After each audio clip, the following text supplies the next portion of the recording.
সদারাশি GP office সংলগ্ন Laxmibazar road থেকে 2 কোটি টাকার ইয়াবা ট্যাবলেট জব্দ করলো সদর থানার পুলিশ। জানা গেছে, শ্রীভূমি পুলিশ সুপার পার্থপ্রতিম দাসের গোপন অনুসন্ধানের ভিত্তিতেই লক্ষ্মীবাজার রোড থেকে 2 কোটি টাকার ইয়াবা ট্যাবলেট জব্দ করা হয়েছে। একই সাথে ড্রাগস পাচারকারী বাঘের সঙ্গম এলাকার কাকড়িমারা গ্রামের নুরুল হক নামের এক যুবককে আটক করেছে পুলিশ। একটি পালসার বাইক নিয়ে ড্রাগ পাচারের সময় সদর থানার পুলিশের হাতে ধরা পড়ল ড্রাগ সমেত নুরুল হক। একটি কার্টুনের মধ্যে মোট 40,000 ইয়াবা ট্যাবলেট ছিল, যার বাজার মূল্য আনুমানিক 2 কোটি টাকা বলেও খবরে প্রকাশ।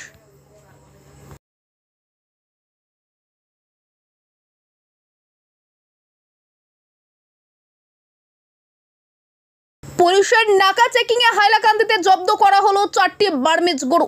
হাইলাকান্দি জেলার কলাছড়া পুলিশ চৌকির অন্তর্গত গাগলাছড়া আলিতে হাইলাকান্দি জেলা সীমান্তের অতিরিক্ত পুলিশ সুপারের নেতৃত্বে রাতে নাকা চেকিং চালানো হয়। চেকিং চলাকালীন সময় AS11 EC 4925 নম্বরযুক্ত একটি ইন্ট্রা ট্রাক, যা মিজোরাম থেকে বার্মিজ গরু নিয়ে হাইলাকান্দি জেলার 5 গ্রামের দিকে যাচ্ছিল, সেটি পুলিশ চেকিং করতে দেখতে পেয়ে চালক গাড়িটি ফেলে পালিয়ে যায়। পরে পুলিশ গরু ভর্তি ওই ট্রাকটিকে জব্দ করে, সঙ্গে আরও একটি ইলেকট্রো বাহনও জব্দ করে। ইলেকট্রো বাহনটির নাম AS24E0269। জব্দ করা যানবাহন এবং বার্মিজ গরুগুলি বর্তমানে কালাছড়া পুলিশ চৌকিতে রাখা হয়েছে। তবে পুলিশ চেকিং চলাকালীন কাউকে আটক করা যায়নি।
শ্রীভূমিতে নৌকাবাজ প্রতিযোগিতায় 2 পক্ষের মধ্যে সংঘর্ষ ঘটে।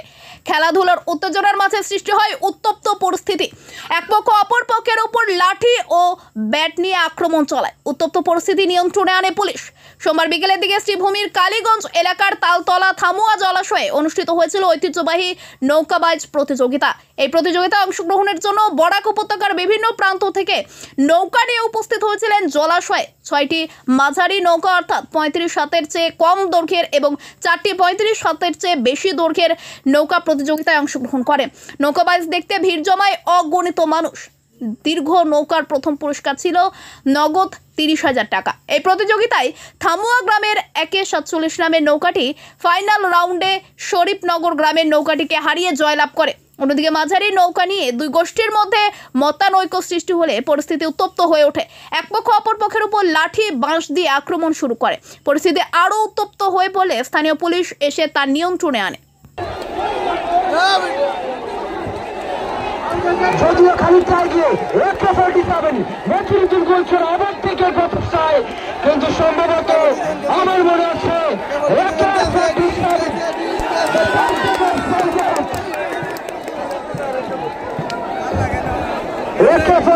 চলে হয়েছে ছোট নৌকায়।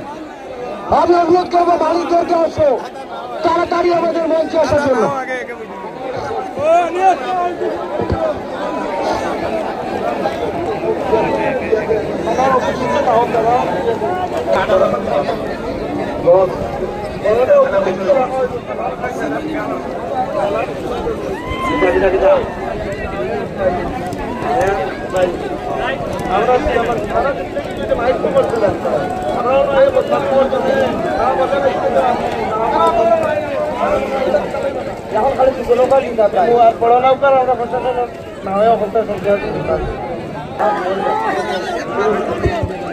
আচ্ছা, আমি অনুরোধ করবো প্রথমেই ঘোষরা মজিদুদ্দিন এবং একে প্রতিস্থাপনের মালিককে আসার জন্য।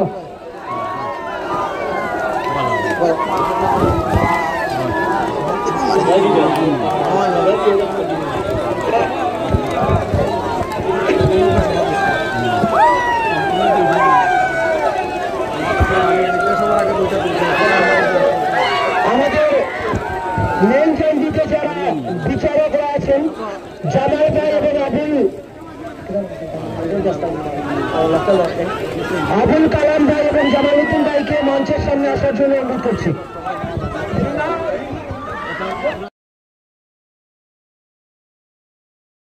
সমাজসেবী মফজিল হোসেন বড়ভূঁইয়ার তৎপরতায় উচ্চ আদালতের নির্দেশে সৈয়দপুর প্রথম খণ্ডের নতুন ট্রান্সফরমার বসাচ্ছে বিদ্যুৎ বিভাগ।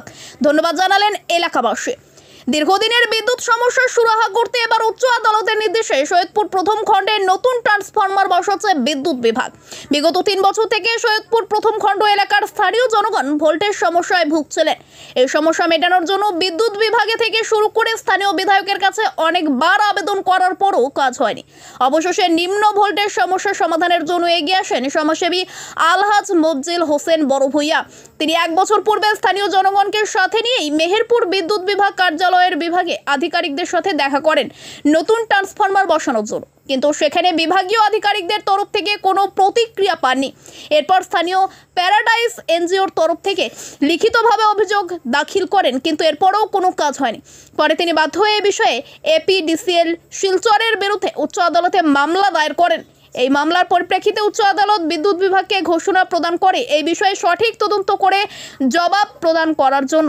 এরপর বিদ্যুৎ বিভাগ কর্তৃপক্ষ উচ্চ আদালতকে লিখিতভাবে জানায় তারা এই মাসের মধ্যে সৈয়দপুর দ্বিতীয় খণ্ড এলাকায় নতুন ট্রান্সফরমার বসাবে এবং গতকাল থেকে নতুন ট্রান্সফরমার বসানোর কাজ চলছে, তাই তিনি উচ্চ আদালতকে ধন্যবাদ জানান। এদিকে আজ স্থানীয় জনসাধারণ সমাজসেবী মফজিল হোসেন বড়ভূঁইয়াকে ধন্যবাদ জানান দীর্ঘদিনের বিদ্যুৎ সমস্যা সুরাহা করতে পাশে দাঁড়ানোর জন্য। কোনো রেসপন্স পাইছি না। তারপরে আমি একটা অ্যাপ্লিকেশন দিছি রিটেনলি, আমার এনজিও তাকিয়া, এনজিও প্যারাডাইসের পক্ষ তাকিয়া একটা রিটেনলি অ্যাপ্লিকেশন দিছি যে এইখানে নতুন একটা ট্রান্সফরমার ইনস্টল করার লাগিয়া। তো তারপরে কোনো রেসপন্স না পাওয়ার কারণে আমি গত মাসে হাইকোর্টে কেস করেছি। সাব ডিভিশনাল ইঞ্জিনিয়ার অফিস এপিডিএসএল শিলচরের উপরে আমি হাইকোর্টে একটা কেস করছি যে আমরা আমাদের এখানে সৈয়দপুর পার্ট 1-এ একটা নতুন ট্রান্সফরমার ইনস্টলেশন করার লাগি যাতে ভোল্টেজটা বেশি। তো যাই হোক, হাইকোর্টে আমরা একটা অর্ডার দিয়েছে, আগেও একটা অর্ডার বাইর হয়েছে, আর 11 তারিখে আরেকটা অর্ডার বাইর হয়েছে যে প্রথমে হাইকোর্টে নোটিশ ইস্যু করছে sub divisional engineer APDCL Silchar ডিভিশনে যে এখানে কিতা সমস্যা স্ট্যাটাস রিপোর্টটা জমা দেওয়ার লাগে। তো sub divisional engineer Silchar electrical sub division part 2 APDCL Silchar তারা রিটেনলি হাইকোর্টে দিছে, এটা আমাদের হাতে আছে। রিটেনলি হাইকোর্টে দিছে যে আমরা এই মাসের মধ্যে transformer will be install within this month. তারা রিটেনলি কইছে যে এই মাসের মধ্যে তারা ট্রান্সফরমার ইনস্টলেশন করব, এবং আমরা দেখতে পাইছি গতকালকে থেকে তারা কাজও আরম্ভ করব। যেটা লাগে আমি প্রথমে আমি অনারেবল হাইকোর্টে আমি ধন্যবাদ জানাই যে হাইকোর্টে একটা ঐতিহাসিক একটা জাজমেন্ট এবং অর্ডার দেওয়ার কারণে, এবং এখন আমরা ভাবি আর এই মাসের ভিতরে আমরা এই কারণে যেটা সমস্যা আসলো লো ভোল্টেজ এটা আমরা সমাধান হইব। আমরা অ্যাকচুয়ালি কত বছর থাকি নিয়ে কারেন্টের যেটা প্রবলেম, আমরা খুব বেশি প্রবলেমটা আর কি মানে কষ্ট করে লইয়ে যাই। আর আমরা তো এই কারেন্টের লাগে আমরা অনেকবার আমরা সাজু স্যারও আমরা এমএলএ সাজু স্যারের কাছে বেজান আমরা সব একজুট হইয়া বেজান গেছি, কিন্তু স্যারে আমরা কোনো কিছু স্যার কিছু আমরা কোনো সমাধান পাইছি না। এরপরে তো আমরা স্যার আইলা, স্যারে আমরা এই কারেন্টের লাগে তাই বেজান দৌড়িয়া তাই নিজের থাকেন দৌড়িয়া স্যার না এটা সমাধান করে দিছন। আর আশা করি আমরা যে কারেন্টের যেটা প্রবলেম আসলো আশা করি সলভ হইব। আর স্যারডে আমরা সবাই মিলে ধন্যবাদ জানাই যে স্যারে অতটুকু কষ্ট করি আমরা যে হেল্প করছো। আর এত সুন্দর হইব এখন কাজটা যাতে চলে যাইব। আর আগামী দিনও স্যার শোনাতে এমএলএ খেলাইতে আশা করি আমরা সবাই একজুট হইয়া স্যারের লগে থাকমু নাকি তা ইনশাআল্লাহ। ধন্যবাদ। হাইলাকান্দি বন বিভাগের অভিযানে জব্দ করা হয় অবৈধ মাটি ও বালি ভর্তি 3টি ট্রাক। হাইলাকান্দির মোহনপুর এলাকা থেকে কাগজপত্রবিহীন একটি বালি ভর্তি ট্রাক জব্দ করে বন বিভাগের দল। এছাড়া হাইলাকান্দি শহরে কাঞ্চনপুর বাইপাস এলাকা থেকে আরো 2টি অবৈধ মাটি ভর্তি ট্রাক জব্দ করা হয় বন বিভাগের পক্ষ থেকে। ফলে বন বিভাগ এই 3টি ট্রাক জব্দ করে বিভাগীয় ব্যবস্থা গ্রহণ করবে বলে জানান বন বিভাগের এক কর্মকর্তা।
আমরা পেট্রোলিং মারিছি, আমরা আমার সহপাঠী আমার ডিভিশন প্রোটেকশন সহযোগী আমরা পেট্রোলিং দিয়েছি। পেট্রোলিং যাওয়ার সময় নতুন জলের কিনারা দেখছি আমার গাড়িগুলো দিকে তারা জিজ্ঞাসাবাদ করছি যে তারা ডকুমেন্টগুলো আসেনি, কাগজগুলো তারা দেখাইতে পারছে না, না দেখাইতে পারায় আমরা কাজটা দিয়ে আইছি। এখন আমরা ডিপার্টমেন্টের প্রসেসিং চলে। আর একটা ফার্স্ট গ্রামর একটা বালির গাড়ি আটক করা হয়েছে, এই গাড়িটাও আমরা কাজটা দিয়েছি। দুটো তিনটে গাড়ি শেষ করি আপনার আমরা সেগুলোই আমরা কাজটা দিয়েছি। আসাম মণিপুরী অপনবা মেইরি পাইবি লোপ মশাল মহিলা পার্টি প্রতিনিধি বৃন্দরা রাজ্যসভা নবনির্বাচিত সাংসদ কুণাল পুরকায়স্থকে সংবর্ধনা প্রদান করেন। মঙ্গলবার সকালে সদ্য নির্বাচিত হওয়া রাজ্যসভা সাংসদ কুণাল পুরকায়স্থকে আসাম মণিপুরী অনুপবা মেইরা পাইবি লোপ মশাল মহিলা পার্টি এক প্রতিনিধি বৃন্দ দল ওনার আর্যপট্টি স্থিত বাসভবনে গিয়ে গলায় উত্তরীয় পরিয়ে সংবর্ধনা জানান। এদিন আসাম মণিপুরী উপনবা মেইরি পাইবে লোপ মশাল মহিলা পার্টির মুখ্য উপদেষ্টা মনিতন সিংহ বলেন, কনাদ পুরকায়স্থ মহাশয় সুদীর্ঘ বছর বরাকের রাজনীতির সঙ্গে সক্রিয়ভাবে জড়িত ছিলেন। এই প্রথমবারের মতো তিনি রাজ্যসভায় সংসদ পাওয়াতে এই অঞ্চলের জনগণেরা বিশেষ করে উপকৃত হবেন বলে ওনারা আশাবাদী। সেই সঙ্গে তিনি কনাদ পুরকায়স্থের সামনে উক্ত সংস্থার পক্ষ থেকে বরাক উপত্যকায় 30% নির্বাচিত পঞ্চায়েত সদস্য সংখ্যালঘু মণিপুরীদেরকে দেওয়ার জন্য আবেদন করেন। রাজ্যসভা সংসদ কনাদ পুরকায়স্থ বলেন, প্রথমে ওনাকে আসাম মণিপুরী উপনবা মেইরি পাইবি লোপ মহিলা মশাল পার্টি প্রত্যেক সদস্যদের প্রতি কৃতজ্ঞতা প্রকাশ করেন ওনাকে সংবর্ধিত করার জন্য। তিনি আরো বলেন, ওনারা যেসব দাবিগুলো উল্লেখ করেছেন স্বাভাবিকভাবে ওনার প্রচেষ্টা থাকবে সেই দাবিগুলোকে পূরণ করার এবং প্রত্যেক ভাষাভাষী জনগোষ্ঠীর সার্বিক উন্নয়নকে মাথায় রেখে কাজ করে যাবেন বরাক তথা আসামের সার্বিক উন্নয়নের স্বার্থে।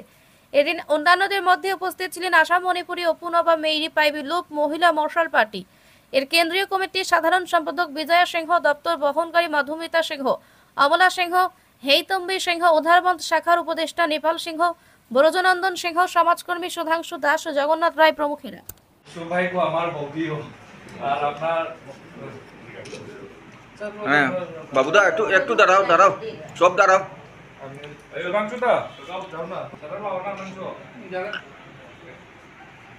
আমরা নবনির্বাচিত আমরা রাজ্যসভার দাদা আমরা কর্ণাটকের কাছে আমরা আসাম মহিলা মাসাল পার্টি মণিপুর মাসাল পার্টি তরফটাকে আমরা সম্বোধন দেওয়ার জন্য আইছি।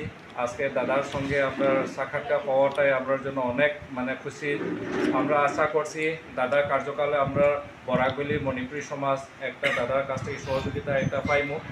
সঙ্গে আমরা দাদার কাছে আগেও আমরা অনুরোধ রাখছি এবার যে পঞ্চায়েত ইলেকশনও আমরা যেই এরিয়াগুলো আমরা মণিপুরি মাইনরিটি হিসাবে আছে এই জায়গাগুলো যেগুলো আমরা জিতছি দাদার সহযোগিতা আমরা প্রত্যেক কনস্টিটুয়েন্সি আমরা কমপক্ষে 2টা করে আমরা পঞ্চায়েত প্রতিনিধিত্ব আমরা দেওয়া হোক, এটাই দাদার কাছে আমরা একটা অনুরোধ রাখছি।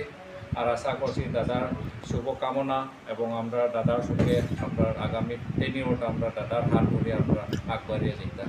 এইটাই অল আসাম মণিপুরি মশাল পার্টির পক্ষ থেকে আজকে আমাকে সংবর্ধিত করা হলো। আমি তাদের কাছে আমার কৃতজ্ঞতা প্রকাশ করছি এবং আজকের দিনে তারা তাদের বিভিন্ন দাবি দেওয়ার কথা এখানে তারা বলেছেন। স্বাভাবিকভাবে আমার প্রচেষ্টা থাকবে যে সকল জাতি জনগোষ্ঠী উন্নয়নের মাধ্যমে একটা সুন্দর আসাম যাতে গড়ে ওঠে সেই চিন্তাধারা নিয়ে আমি কাজ করব। প্রত্যেকের কিছু কিছু তাদের দাবি দেওয়া রয়েছে, সেই দাবিগুলি যতটুকু সম্ভব হয় সেই দাবিগুলি মেটানোর জন্য আমি আমার প্রচেষ্টা অব্যাহত রাখব।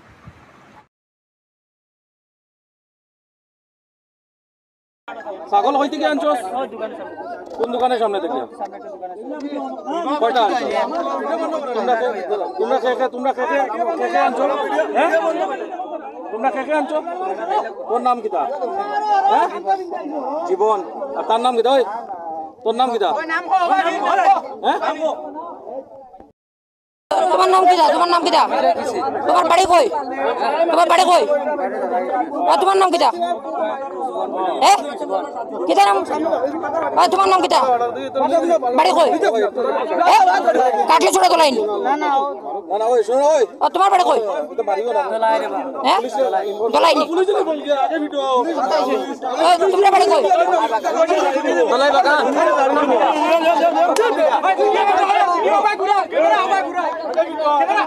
উত্তেজকর পরিস্থিতি ধারণ করেছে কিন্তু বর্তমানে।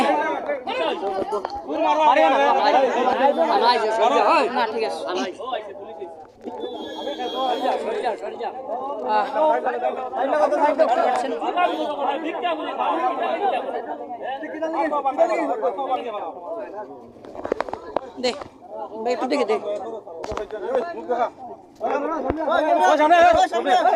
ওটো ওটো ফটো দেবে।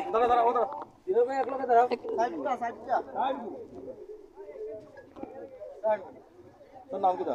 আমার নাম শিব। নাম সুন্দর কথা কো। নাম সুন্দর। তুমি যাও না, তুমি কই যাও তারা? না না। তারা জিগাই না, আউরি শুনলে যাও। নাম করো, নাম করো। লাই দিকে বুঝছি। লাই বাকি দুইজন দিও। লাই বাকি। নাম কিতা? হ্যালো। বাড়ি কই? তোমার নাম কিতা? নাম হলো বিশাল দাস। কোন বিজয়? বাড়ি কই? দলাই বাগান। সব দলাই বাগান। সব দলাই বাগানের নি তোমরা? আমার নাম শিব। হ্যাঁ? শিব। দলাই বাগান। তারা জিগাই ছাগলটা কই দিকে ধরছে? তোমার নাম তোমার নাম